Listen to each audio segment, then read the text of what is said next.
Little Miss Shy by Roger Hargreaves.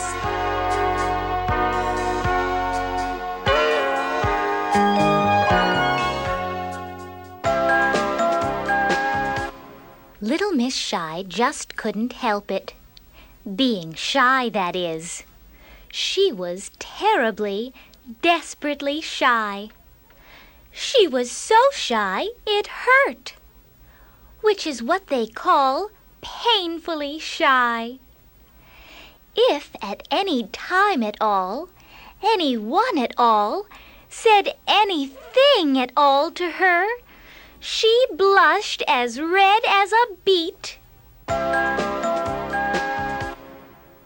She lived all alone in a little house quite a long way from where you live. In fact, quite a long way from where anybody lives. Thimble Cottage.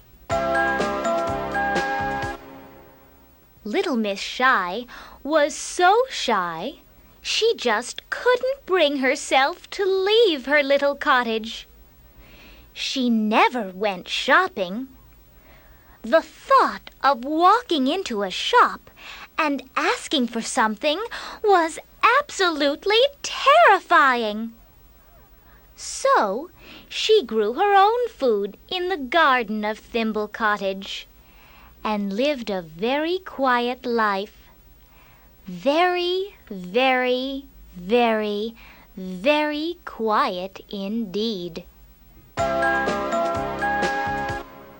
Bang, bang, bang!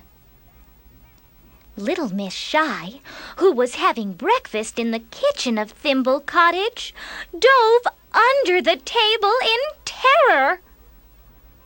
But it was only the postman knocking at the door. Anybody home? He called.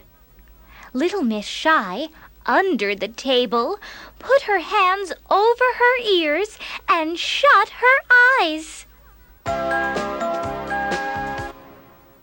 She must be out, thought the postman to himself, and pushed a letter through the mail slot in the front door and walked away. Little Miss Shy waited and waited and waited until the sound of his footsteps had died away. And then she waited some more. In fact, she spent most of that day under her kitchen table. It was dark by the time Little Miss Shy dared to come out. There it was on the floor. The very first letter she'd gotten in her whole life. She opened it cautiously. It was from Mr. Funny. "You are invited," said the letter, "to a party," it went on, "on Saturday," it said, "at 3 o'clock. It added, "It's going to be fun, fun, fun." Little Miss Shy was horrified. She looked at the letter again. "I can't go," she thought. "I can't. There'll be people there." People! In the whole wide world, there was absolutely nothing that frightened Little Miss Shy as much as the thought of people. She worried about it all night long. But the following morning, she made a decision. "I'll have to go," she thought. "It wouldn't be polite not to." But 5 minutes later, she changed her mind. And 5 minutes later, she changed her mind back again. But 5 minutes later, guess what happened? That's right! She didn't sleep that night at all.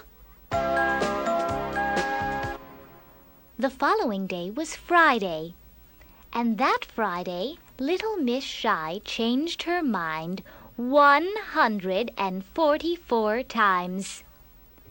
That's how many 5 minutes there are in a day.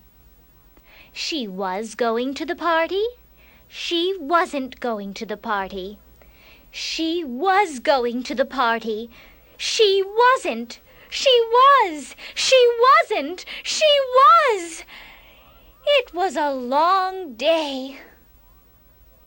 And that Friday night was even worse than Thursday night had been. She didn't sleep a wink. Not even half a wink. Saturday morning came and went. Saturday lunchtime came and went. Little Miss Shy just couldn't eat a thing.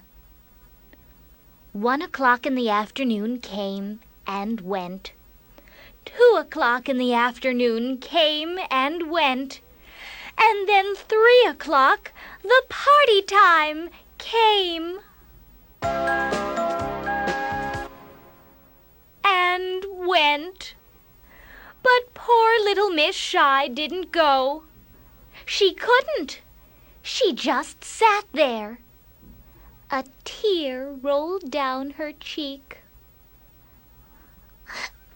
Oh, I wish I wasn't so shy, she sobbed. 4 o'clock came. There was a loud knock at the door. Little Miss Shy hid behind her chair. The door opened. And in walked Mr. Funny. I knew you wouldn't come. He laughed, looking at her behind the chair. So, he went on, I've come to take you. Little Miss Shy blushed and blushed and blushed. Come on, cried Mr. Funny, taking her by the hand. You'll enjoy it once you're there. And he marched the blushing little lady off to his party. Everybody was there. At first, little Miss Shy didn't feel very well. But everybody talked to her, and everybody was very nice. And gradually, the longer the party lasted, bit by bit, little by little, eventually, guess what happened? She stopped blushing and actually started to enjoy herself. Told you so, laughed Mr. Funny. Little Miss Shy nodded and giggled. She was having the time of her life, and only blushing a little bit. And do you know whom she met at the party? Mr. Quiet. I used to be shy like you, he said. Little Miss Shy looked at him. I don't believe you, she giggled, and then she had a thought. Would you like to come to Thimble Cottage for tea tomorrow? she asked. Mr. Quiet looked at her. Me? he said, blushing like a beet. Tea? he said, blushing like 2 beets. Tomorrow? he said, blushing like a whole bunch of beets. And then he fainted. Oh.